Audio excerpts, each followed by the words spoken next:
le métier des sexos.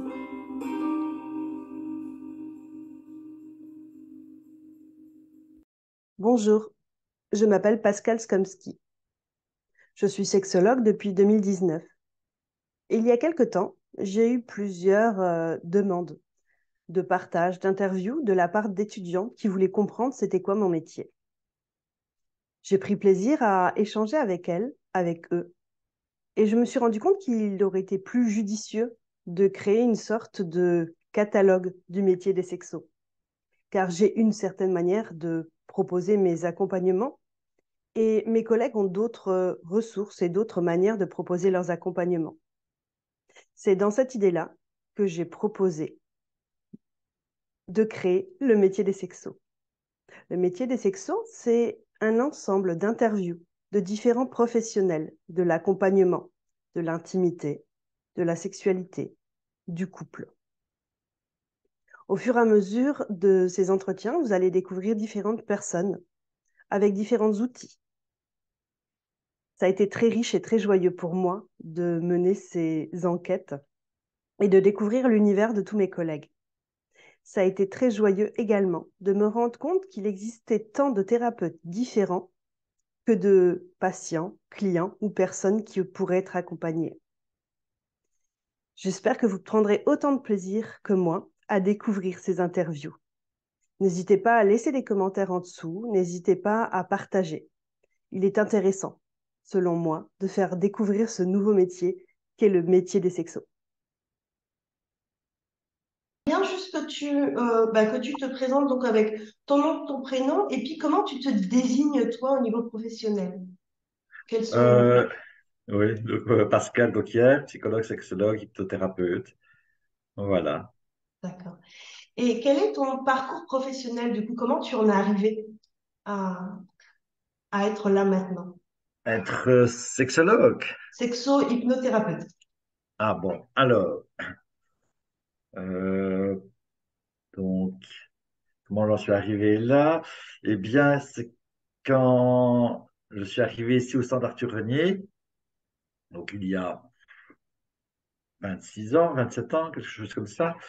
En fait, la question de la sexualité s'est posée directement, à savoir qu'il y a par deux faits. Donc, il y a un résident, donc un infirmateur cérébral, donc en France, on appelle ça paralysé cérébral, qui allait dans les maisons de joie avec des amis, enfin avec un ami. Mais cet ami est décédé et donc il a interpellé le directeur de l'institution en disant, ben, moi je voudrais bien continuer à aller au bordel. Et est-ce qu'on sait m'accompagner il avait des difficultés motrices, évidemment, il était en chaise roulante. Et donc, le directeur de l'institution m'a refilé la patate chaude, première chose. Et le deuxième élément, c'était que le centre avait reçu une plainte de la part du délégué aux droits de l'enfant en Belgique, qui en fait venait d'un ancien résident qui s'était plaint enfin, qui disait qu'aujourd'hui sa sexualité était complètement mise à mal parce que on avait toléré certaines choses dans l'institution qui, pour lui, avaient été nuisibles pour sa sexualité d'aujourd'hui. Et donc, en fait, la plainte, c'était ceci, c'est que un infirmier avait ouvert la porte d'une chambre et était tombé en fait sur ce garçon en train de masturber un autre.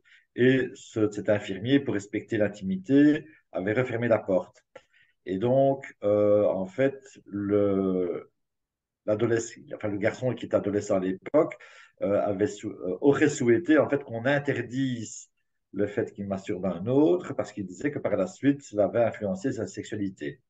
Et donc aujourd'hui, qu'il était dans une sexualité plutôt BDSM suite à cet événement-là. Enfin, c'était un peu, on va dire, pour nous tirer par les cheveux. Et donc le directeur de l'institution, toujours le même, m'avait dit, mais qu'est-ce qu'on peut faire et quelle serait notre position dans le futur si on tombe sur des scènes, sur des interactions sexuelles auxquelles on n'est pas convié, quelle est l'attitude la meilleure à avoir. Et justement, à l'époque, en fait, il y a en 2000, enfin, un peu plus tard, en 2005 ou 2006, il y a le certificat en sexologie clinique qui s'est ouvert à l'UCL.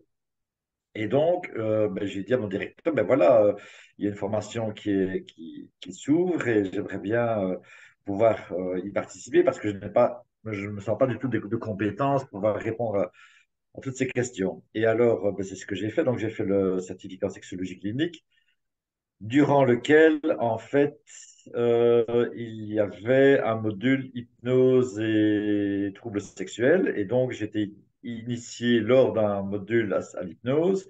Et donc, j'ai prolongé cette formation par une formation chez Thierry Melchior de 4 ans, qui est décédé aujourd'hui, Thierry Melchior, pour hypnothérapie et thérapie brève. Voilà.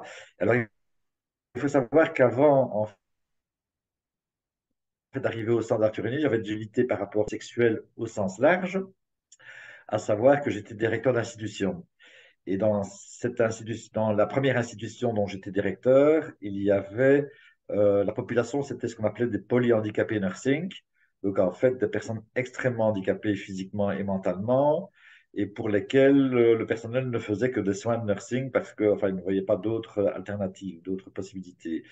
Et donc, à l'époque, j'ai réfléchi et j'ai trouvé qu'aux Pays-Bas, il y avait allez, une nouvelle approche des personnes handicapées qu'on appelait le snoezelen. Je ne sais pas si tu connais. Oui, oui, j'en ai visité Le snoo- plusieurs dans différents types d'établissements, ouais. voilà, le snoezelen. Et donc, on a lancé un des premiers snoezelen en Belgique Donc, juste pour pour expliquer pouvoir. aux gens qui ne connaissent pas, du coup, le Snowzellen, c'est vraiment des salles psychosensorielles. C'est ça. À la fois de stimulation sensorielle, de relaxation, et qui permettent, grâce à cette approche, on va dire, plus sensorimotrice, d'avoir un contact avec des personnes pour lesquelles le langage enfin, le langage ou des activités pédagogiques ne sont pas du tout intéressantes, et ne sont pas efficaces. Donc, en Donc, fait, je c'est me un permets peu comme si on était avec des bébés, quoi. juste de reprendre. Donc, par rapport à ton parcours professionnel, si j'ai entendu juste, au départ, tu étais infirmier, c'est ça? Ou pas du Non, tout? non, au départ, je suis psychologue. J'étais formé en tant Psychologue, que d'accord. psychologue et en fait, très vite, j'ai été directeur d'institution pour personnes handicapées. Ça, j'ai fait ça pendant pas mal d'années. Et puis après, vu que c'était un travail surtout, on va dire, financier, administratif et de la gestion du personnel, c'était beaucoup pas trop intéressant finalement. Et je me suis réorienté vers mon métier de base, qui était la psycho, donc je suis arrivé au centre Arthur Régnier, quoi. Et donc, Voilà. du coup, ma seconde question, mais c'est un peu à la suite de ce que tu viens de partager, qu'est-ce qui t'a motivé finalement à faire cette formation de sexo? C'est finalement ces connaissances-là et puis un peu cette patate chaude qu'on t'a donnée en disant, il Ouais, faut donc, bien comprendre et puis développer des compétences, c'est ça? oui, donc en fait, c'était le fait de pouvoir répondre à la demande, tiens, qu'est-ce qu'on fait avec une demande d'accompagnement sexuel, première chose, et la deuxième, qu'est-ce qu'on fait par rapport au respect d'intimité de la personne handicapée. Voilà, c'était ça les deux questions de départ qui ont initié la suite. D'accord. Et donc, du coup, toi, tu t'es spécialisé dans finalement la sexologie et le handicap ou pas forcément? Ben, c'est-à-dire que je me suis spécialisé sur le terrain, Mm. tout seul, comme un grand, et alors, et finalement, euh, comment dirais-je, avec les années, donc j'avais quand même pas mal de stagiaires, psycho, sexo, conseillers conjugaux, et on a mené pas mal de recherches, actions donc au sein du centre. Et alors, on a fait des- allez, des interventions dans les différents congrès. Finalement, j'ai donné des formations et maintenant je suis un formateur pour la VIC. La VIC, c'est en Belgique l'Agence pour une vie de qualité, donc qui s'occupe de la subsidiation des institutions pour personnes handicapées. Et donc, alors parfois je donne des formations en France ou également en Belgique concernant cette thématique-là, ainsi que concernant la psychothérapie des troubles sexuels. Voilà. D'accord. Donc, du coup, au niveau de ta manière d'exercer, tu es encore sur le terrain dans les consultations ou tu as vraiment cette casquette de formateur? C'est quoi, du coup, est-ce qu'il y a plusieurs casquettes? Est-ce qu'il y a qu'une casquette? Voilà, c'est quoi, comment tu exerces? Comment? Ben voilà. Donc, en fait, j'ai un temps plein sur le terrain. Un temps plein sur le terrain où là, j'ai les consultations individuelles, j'ai les consultations conjugales au sein du centre Arthur Régnier. Je fais des animations de groupe Evras. également, j'organise des animations centrées sur la gestion des émotions. J'ai également fait des formations au sein du centre concernant l'utilisation d'Internet pour éviter justement les arnaques, les dérives, les abus de nos personnes handicapées. Euh, alors ensuite, qu'est-ce qui se fait encore ben, oui, je participe aux différentes réunions d'équipe. Donc en fait, je suis à la fois sur le terrain et en individuel et en groupe. Ça, c'est une première chose. Ensuite, je donne des cours aux conseillers conjugaux à Mons, donc de sexologie, de psychologie du couple. Et puis, j'ai mon cabinet privé où là, en général, je travaille en soirée le week-end, où là, je reçois le tout venant en psychothérapie et en sexothérapie. Et puis également des expertises pénales. Là, dans d'autres domaines, c'est dans le domaine de la restitution au nom du permis de conduire pour les personnes étant déchues du droit de conduire. Voilà. C'est des sacrées semaines, du coup. Ah oui, oui, ça fait un double temps plein, quoi. Et puis, qu'est-ce qu'il y a encore d'autre? Et puis, je donne des formations comme ça, tic-ploc, voilà. Alors, les formations j'ai données pour la VIC, c'était par exemple la construction d'une charte dans les institutions, comment construire une charte. D'autre part, il y avait également sexualité et handicap profond. Ensuite, les sex toys pour les personnes handicapées. Et justement, pour l'instant, on fait une recherche-action sur le terrain ici sur les besoins et obstacles en matière de l'utilisation des sex toys pour les personnes handicapées. Voilà. D'accord, oui, il y a encore pas mal de sujets à développer et puis d'outils à effectivement aussi développer pour que ça soit adapté à tout Ah le oui, monde, tout à quoi. fait, mais je suis en fin de carrière, donc c'est la dernière recherche que je mène. Et puis après, ça sera au repos. En tout cas, pour la partie institutionnelle. Ouais. Une des questions qu'on m'a posées également, c'est par rapport à toutes les connaissances justement liées à la sexualité, à la sexologie, à la vie intime qui sont actuellement proposées. On voit de tout et on voit de tout et son contraire. Euh, Comment toi, déjà au départ, comment tu as choisi un peu tes formations ou comment les choses se sont posées et quels conseils tu pourrais aussi donner finalement entre toutes ces infos qu'on reçoit sur qu'est-ce que la sexologie, qu'est-ce que la sexualité, comment bien faire. Voilà, comment toi tu es avec cette multitude d'informations maintenant qui est présente. Mais d'abord, je ne sais pas tout est contraire. Alors, je vais retirer mon pull parce que j'ai un peu chaud, mais je vais Pas de m'arrêter souci, là merci. parce qu'on parle de sexologie, que je vais me déshabiller complètement. Voilà, donc en fait, moi, il me semble que la base de tout, en ce qui me concerne, hein, c'est d'utiliser son oreille. Donc, c'est l'oreille le meilleur outil pour un psychologue ou un sexologue qui va permettre d'accompagner les personnes dans l'objectif d'un mieux-être de santé mentale en général et sexuelle. Donc, ça, c'est vraiment toujours l'objectif général. Et alors, pour moi, donc, la meilleure formation, ben, c'est celle que j'ai faite, évidemment.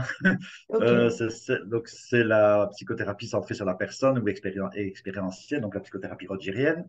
Donc, il travaille vraiment sur l'écoute, l'empathie, la congruence, l'acceptation inconditionnelle. C'est vraiment les choses qui sont fondamentales pour moi et qui ont servi vraiment de base pour une formation ensuite de sexologue. Donc, on ne peut pas être sexologue ou psychothérapeute de couple, par exemple, si on n'a pas ces capacités d'empathie et d'acceptation inconditionnelle et de congruence.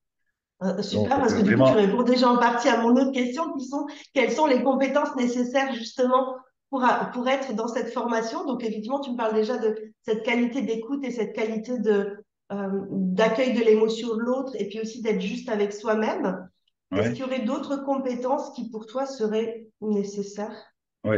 Donc, en fait, il y a aussi les compétences psychologiques et sexologiques de diagnostic. Donc, quand j'entends quelqu'un, par exemple, je vais prendre un exemple tout simple, qui me dit bonjour monsieur, je viens vous voir parce que j'ai des problèmes de libido. Ben, c'est pas foncer directement sur ce que moi j'entends par libido sens technique, mais de dire tiens, qu'est-ce que vous entendez par libido? Il va sans doute me parler, par exemple, qu'il a des difficultés érectiles, mais que ces difficultés érectiles, par exemple, il les a avec sa femme, mais pas avec sa maîtresse, dont il est vraiment follement amoureux.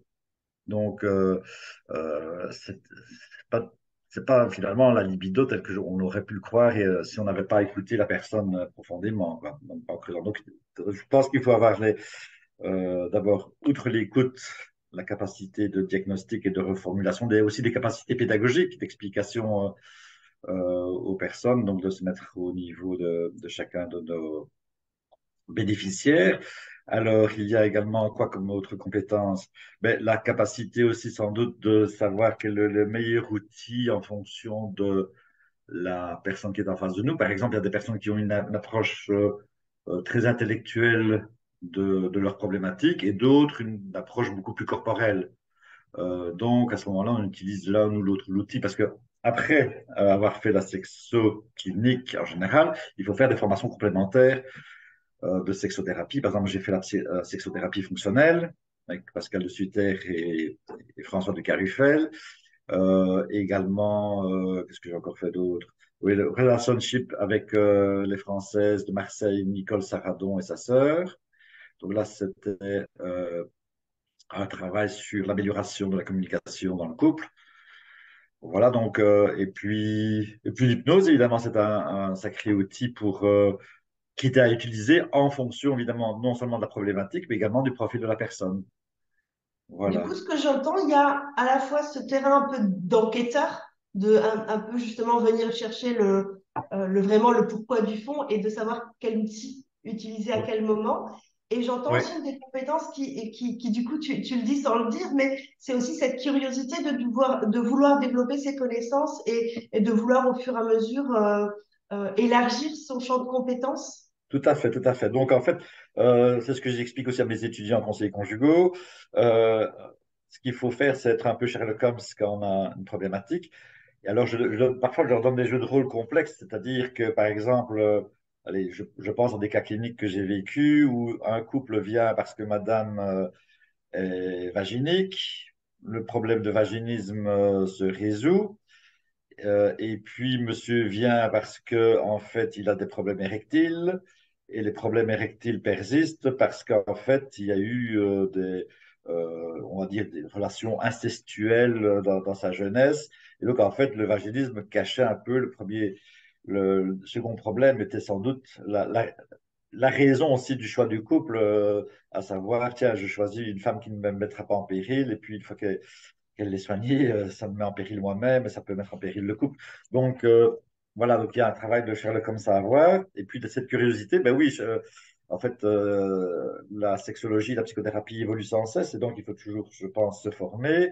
Et c'est pour ça d'ailleurs que je vais non seulement pour l'aspect ludique au congrès de sexologie française, mais également pour avoir les dernières informations. Donc, c'est vraiment important de se mettre à jour. Super, merci. Et puis, Euh, le domaine de la sexologie est tellement vaste, tellement vaste. Si mm. je prends par exemple un patient qui vient me parler de ses problèmes prostatiques, ben, c'est tout à fait différent d'un gars qui vient pour me parler de son identité sexuelle, ou, etc. Donc, en fait, il faut vraiment avoir, je veux dire, une culture sexologique très large et ça nécessite une formation continue. Voilà. C'est ça, c'est un large champ d'action. Et donc, Ouais. effectivement, il y a cette nécessité. Justement, derrière, la question, c'était en fait, quels sont les avantages et les inconvénients de la profession? Alors, du coup, ce que j'entends un petit peu, c'est bah, ce champ d'action, il est déjà tellement large qu'effectivement, ça nécessite cette formation continue. Est-ce qu'il y aurait d'autres avantages ou d'autres inconvénients à ce métier-là, qui du coup est un peu particulier? Avantages et inconvénients en métier, mais Ouais, je suis pas euh, sûre que c'est bien formulé, mais voilà, l'idée, c'était un peu ça, c'était bah, autant... voilà, il y a certains métiers, bah, une fois qu'on les a appris, on les utilise et puis c'est ah oui, rodé. non, non, non, Voilà, c'est loin d'être le cas, là. Donc, en fait, il faut, je pense, continuer à se former, à s'informer. Alors également, je pense qu'il faut avoir la capacité aussi de déléguer lorsque ce n'est plus son domaine. Si je prends par exemple des personnes qui ont subi un traumatisme sévère, ben, je sais que la meilleure thérapie pour les traumatismes, c'est le MDR. Et donc, à ce moment-là, moi qui ne suis pas formé en EMDR, même si je fais de l'hypnose, ben, je me dis que pour le bien du patient, c'est mieux de renvoyer chez d'autres personnes. Alors, par exemple, j'ai une collègue ou l'autre, enfin, d'autres sexologues, par exemple, je suis très spécialisé dans le vaginisme. Mais si j'ai une difficulté par rapport à au traitement du vaginisme, je vais plutôt référer à cette personne. Ou alors j'ai également un réseau, c'est-à-dire que, admettons que après avoir fait mon travail de Sherlock Holmes, la dysfonction érectile chez une personne est tout à fait incompréhensible. Ben, ce qui est détectable après un ou deux entretiens, hein, à ce moment-là, je renvoie vers, par exemple, le Centre de pathologie sexuelle masculine de l'hôpital Saint-Luc à Bruxelles, où on va faire des tests de Doppler, où on va éventuellement détecter s'il y a cancer des testicules, etc. Évidemment. Donc les limites là, c'est tout ce qui est du pur organique, où là où je réfère quand même à d'autres professionnels. Donc il faut toujours avoir un réseau autour de soi, de gynécologues, de sexologues, d'andrologues, de médecins généralistes, évidemment, puisqu'il y a aussi des aspects, je ne sais pas moi, liés à la dépression, aux psychiatres. Donc, oui, faut Finalement, avoir un voilà, réseau et pouvoir c'est pas un collaborer, métier quoi. où on vit tout seul, mais c'est un métier où il y a ce maillage autour de soi. Oui, tout à fait. Alors, dans le passé, moi, je faisais des intervisions, des supervisions, surtout en termes de psychothérapie. Ben, aujourd'hui, ben, j'avoue, j'en ai plus trop besoin. Si j'ai besoin de parler d'un cas ben, je donne un coup de téléphone à un pote et puis là, on en parle simplement. Mais je veux dire que en général, quand on commence la profession, il est bien utile d'avoir un réseau aussi pour faire de l'intervision ou de la supervision. Ouais. Et, ou alors de la psychothérapie personnelle s'il y a des choses qui nous touchent personnellement. Donc, c'est l'idée aussi de pouvoir se remettre en question pour pas aller avec ses gros sabots et avec ses conceptions à soi, mais de mettre un peu de distance dans l'accompagnement, c'est ça? Ah, il faut d'abord avoir, oui, avant toute chose, il faut de toute façon avoir, je pense, avoir suivi une psychothérapie personnelle, c'est-à-dire ne pas avoir ses propres prismes et comme on dit en systémique, pouvoir analyser la résonance que fait en nous chacun des patients, pouvoir analyser les transferts aussi, puis aussi euh, allez, bon, les consultations sont parfois le siège de scènes de séduction, donc il s'agit de pouvoir prendre la distance professionnelle. Et puis, il y a aussi des grosses problématiques, c'est-à-dire je fais aussi le suivi des délinquants sexuels, on appelle des auteurs d'infractions à caractère sexuel. Il est évident que lorsqu'on parle d'inceste, c'est quand même des sujets très chauds, on va dire, et je suis face à des auteurs d'inceste. Disons, il faut avoir une grande capacité de mise à distance pour pouvoir accompagner ces personnes, quoi. Même si c'est de la psychothérapie, la J'ai sexothérapie une sous phrase qui contrainte. vient du coup dans ma tête où voilà, quand je parle de ce métier-là, les gens ont cette vision un peu enjolivée de ce qui s'est passé sur Netflix ou des choses comme ça. Et donc, du coup, ils pensent que c'est juste un métier où c'est assez drôle et où c'est assez fun. Et là, quand tu partages, effectivement, il y a plusieurs pentes de ce métier et notamment des choses qui sont un peu moins drôles et qui demandent effectivement une bonne assise professionnelle pour pouvoir accompagner sainement. C'est clair. Ben, en fait, c'est pas du tout un métier fun, hein. Ce que j'entends, moi, c'est uniquement la misère sexuelle. Sinon, les gens ne viendraient pas. Rares sont les gens qui m'étaient peut-être arrivés à aller sur, j'invente, moi, sur 5000 patients. Peut-être deux m'ont dit ma vie sexuelle va très bien, mais j'aimerais bien avoir des idées pour que ça soit encore plus fun. Ça, non, c'est pas du tout ça. Donc, en général, les gens, ils viennent parce qu'ils ont une problématique, ils sont en souffrance et il faut les accompagner dans cette souffrance. Et puis, parfois, il y a des souffrances euh, là, quand même beaucoup plus terribles où on a les abus sexuels, les viols, où là, c'est quand même quelque chose. Oui, il faut être bien consistant soi-même, quoi. Voilà. Donc, c'est pour ça que je pense qu'une psychothérapie préalable est indispensable. D'ailleurs, c'est la psychothérapie préalable qui permet justement des capacités dont je t'ai parlé tantôt, donc d'empathie, d'écoute inconditionnelle et de confiance. Euh, du coup, on en a un tout petit peu parlé, mais est-ce qu'il y a une journée ou une semaine type dans ton agenda ou est-ce que les choses, elles sont un peu mouvantes au niveau de ton organisation du travail? Eh bien, Centre-Arthur-Meunier, 8-17. Consultation 17h30, 20h30. Mardi soir et vendredi soir, je donne les formations conseillers conjugaux. Les 6 séances d'expertise par mois, qui sont mises en général en fin de journée ou le samedi matin. Alors, consultation aussi quand je n'ai pas les expertises le samedi, matin ou fin de journée. Et voilà. Et dimanche, c'est le jour du Seigneur, donc c'est mon jour à moi. Oui, donc c'est quand même déjà que par rapport à d'autres interventions que j'ai eues, finalement, ton planning à toi, c'est quand même quelque chose d'assez structuré et d'assez organisé. Ben oui, parce que j'ai un temps plein, et puis j'ai des formations, puis Ouais. il faut faire des consultations, voilà. Est-ce que tu aurais des conseils à donner à justement à des étudiants qui aimeraient se lancer dans ce domaine ou à des gens pour qui ça questionne un peu ce métier-là? Qu'est-ce que tu aurais à partager? À partager, pour moi, donc, le fond du fond, c'est faire d'abord une formation d'écoute. Ça, c'est le plus important. Par exemple, quand je vais dans les congrès de sexologie, que j'entends par exemple les médecins parler des cas, comment ils appellent ça, complexes. Je rigole un peu dans ma barbe que je n'ai pas, parce que, en fait, c'est pas du tout complexe, c'est parce qu'il suffit de prendre le temps d'écouter. Et, et donc, je pense que peut-être que les médecins en général, non, s'ils font une consultation d'un quart d'heure ou 20 minutes, une demi-heure, c'est peut-être un peu trop peu. Et donc, écouter, c'est quelque chose de fondamental. Je pense que ça, c'est la base. Donc Faire une la base, formation à c'est de l'écoute. savoir mener l'enquête en fait. Savoir mener l'enquête en étant empathique. Donc, c'est pas une question de question-réponse, c'est une question de pouvoir se mettre dans la tête de l'autre et comprendre son univers. Parce que, bien, en fait, l'idée, c'est quand même de travailler avec ce que le patient pense de sa problématique. C'est pas, par exemple, si quelqu'un vient de me dire, oui, je pense que mon problème d'érection, c'est dû, j'invente à mon alimentation, ben, je vais pas lui dire, ben non, monsieur, ça n'a rien à voir. Je vais d'abord essayer de comprendre pourquoi il dit ça. Et parfois, oui, alors il y a des choses, oui, un autre conseil qui est sans doute surprenant, c'est en filiation avec ce que je viens de dire, c'est que les gens, ils viennent consulter avec des lunettes de bois. D'accord, ça C'est-à-dire, veut dire, oui.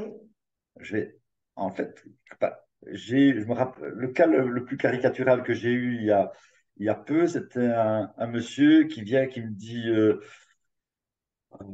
ben voilà, j'ai des problèmes d'érection, c'est la première fois que ça m'arrive, ça ne va pas. Donc, en fait, il avait 45 ans, voilà, ça ne va pas. Et alors, bon, je l'écoute, hein, on fait un peu l'anamnèse de sa vie, et sa vie amoureuse et sexuelle. En fait, ça a toujours été jusqu'au moment où ben, il est maintenant en couple avec enfin, en couple en vivant sous deux toits différents, avec une dame, et ça ne va pas du tout. Et puis, euh, essayant de comprendre, tiens, qu'est-ce qui fait qu'il a des problèmes d'érection? Je lui demande, tiens, quand ça allait bien, qu'est-ce qui était chouette? Qu'est-ce qui fait que vous étiez en état d'excitation?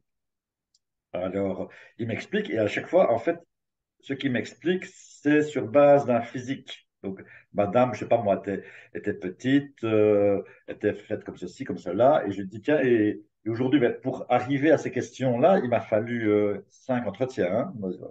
Euh, et aujourd'hui, comment est votre partenaire? Ben, c'est une grande mince avec des petits seins. Elle n'a pas de fesses. En fait, elle n'a pas de forme. Elle était très grande. Lui, il faisait du style 1,60 m et sa nouvelle compagne faisait 1,85 m. Et donc, je dis, mais est-ce que vous êtes attiré par madame? Ben non, qui me dit. Je dis, mais alors, si vous n'êtes pas attiré, comment vous voulez? En fait, son problème d'érection venait simplement du fait qu'il n'avait pas d'attirance sexuelle pour elle. Donc, c'est ça que je dis, les personnes, parfois, ils ont des lunettes de bois, alors que le problème est tellement évident, euh, ben, c'est tellement peu évident pour moi, parce que c'était tellement de bon sens que je n'ai jamais eu l'idée de poser ce genre de questions dès le départ, quoi. Ou Bah, du alors, coup, je viens rebondir par rapport à cette expérience-là où j'ai eu un couple qui voulait des enfants, mais il n'avait pas de relation pénétrante. Et donc, d'accord, effectivement, en miroir, effectivement, c'était ce côté.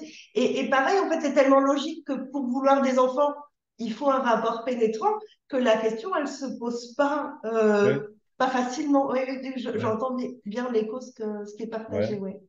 Ou alors aussi un autre exemple, parce que parfois ce sont des problèmes basiques qui n'ont rien à voir avec le sexe en tant que tel.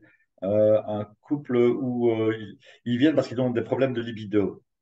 Alors maintenant, vu l'expérience que j'ai eue à plusieurs reprises du même type, je pose la question, tiens, vous dites ne plus avoir de désir, expliquez-moi un peu où vous avez des rapports, enfin dans quels endroits, est-ce que c'est uniquement dans votre chambre, ailleurs, et si c'est dans votre chambre, est-ce qu'il y a une porte?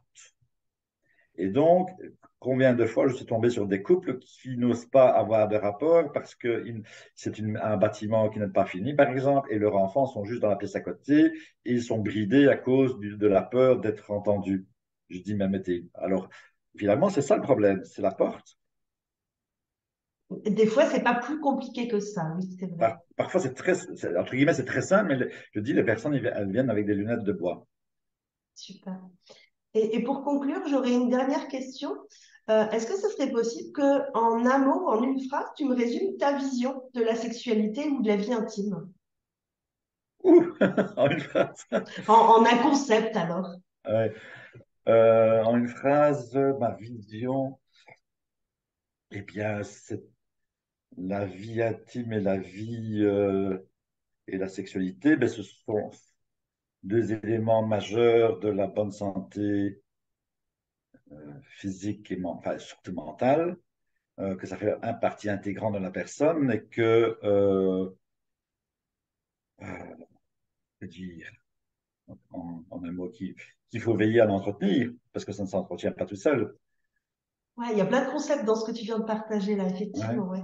Il y a une richesse d'informations de c'est évolutif, ça demande, entre guillemets, une prise de conscience à un effort, et c'est quelque chose qui est naturel et qui est présent, quoi. Naturel, présent, c'est comme un peu un jardin. Si on a un beau jardin avec des roses et que on le regarde simplement et qu'on n'y fait rien, mais il sera envahi de mauvaises herbes. Entre autres, des mauvaises herbes communicationnelles qui peuvent bouffer la beauté de la relation au départ et des roses. Et puis, si on veut que les roses s'épanouissent, eh bien, il faut d'une part peut-être leur laisser de l'espace, aussi de la liberté, donner un peu d'engrais, l'arroser et peut-être leur parler comme le petit prince dans Saint-Exupéry. Oh, c'est une jolie conclusion. Bah, je te remercie vraiment de ce temps de partage.